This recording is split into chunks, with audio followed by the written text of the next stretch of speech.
Kano naman ang ating maaring ma-loan sa ating emergency loan? At ano ang term po nito?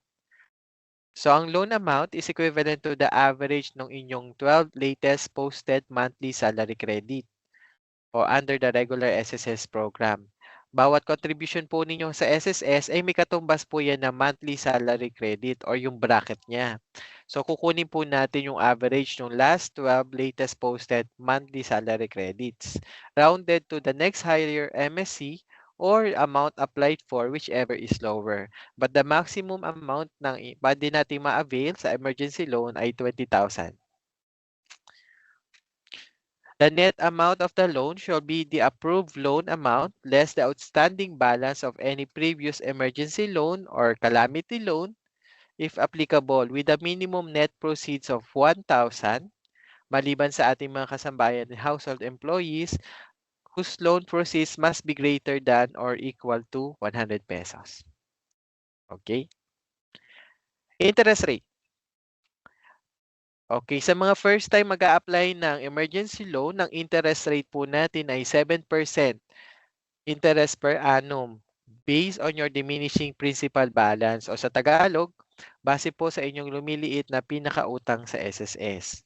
Kung wala po kayong condonation for the past 5 years, mananatili po itong 7% kung kayo ay magre-renew.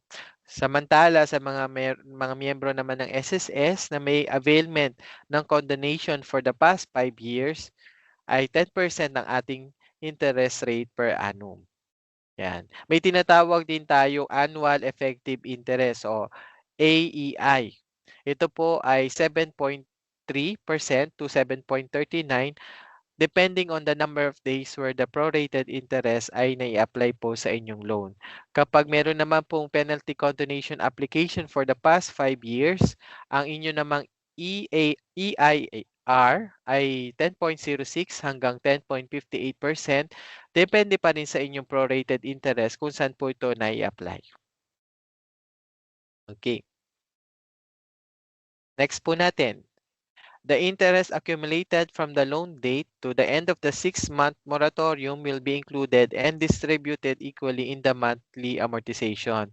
This interest will not accrue further interest. Tandaan po natin, ang ating emergency loan ay payable po ito within 24 months. Pero bago kayo magsimula ng 24-month period ng pagbabayad, may tinatawag po tayong 6 na buwan na pagtigil ng pagbabayad o hindi muna kayo magbabayad for the first 6 months. Ang tawag po dito ay moratorium.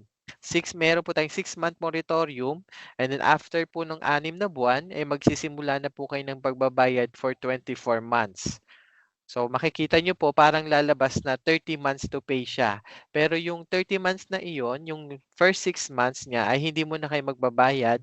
Ang tawag po natin doon ay moratorium. Okay? Yung accumulated interest na yon ay isasama na po natin sa kabuuan ng inyong loan at ito po ay equally distributed sa inyong monthly amortization. Ganun din naman, paalala lang din po, kapag ang ating loan amortization ay binayaran natin after the due date, ito po ay magkakaroon ng penalty na 1% per month, computed and charged for every day of delay. Next, emergency loans which remains unpaid after loan term shall be subject to the applicable interest at the time of loan approval. At ganun din, nabanggit natin kanina, meron po itong 1% penalty hanggang mabayaran po ng buo. Emergency loan will not be charged with service fee. Wala po itong service fee. Zero service fee po ito. Wala rin po itong advance interest and will automatically adapt any movements or approved modifications sa ating calamity loan interest rate. Okay, repayment. Ito po yung nabanggit ko kanina patungkol dun sa ating repayment. Ang loan po natin ay payable for 30 months. Inclusive na dito yung first 6 months niya na moratorium on payments and 24 equal monthly amortization. So, di-divide natin siya for 24 months equally. Ayun po magiging monthly payment po ninyo, amortization. The loan amortization shall commence in the month following the 6-month moratorium period from the loan date. And payment shall be made using PRN o yung ating payment reference number na makukuha po sa inyong online account kung kayo po ay individual member at kung hindi naman employed po kayo, si employer po ninyo ang gagawa ng PRN para sa inyo on or before the last day of the month following the applicable month.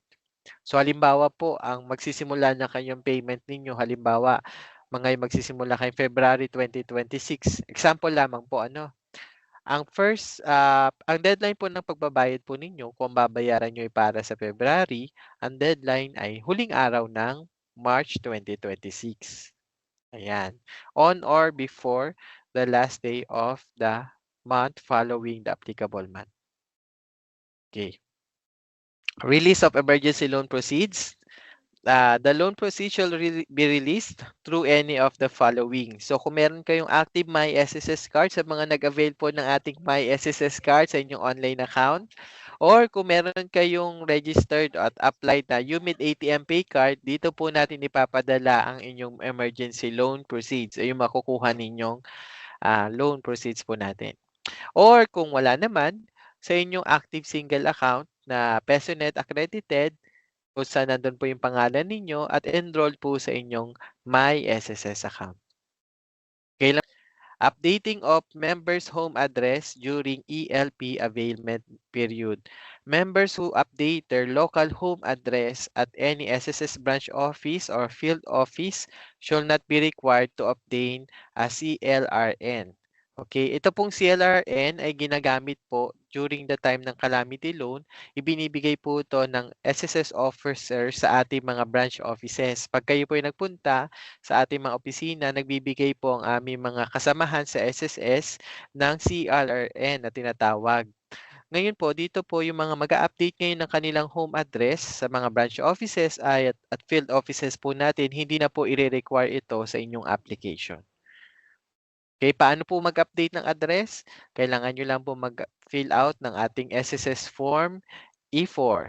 Kasama po ang inyong valid IDs at maaring hanapan din po kayo ng inyong proof of address katulad po ng mga billing statement at mga valid IDs po na nakalagay po ang inyong kasalukuyang address. At meron din po ito naka-attach na data privacy form. Okay?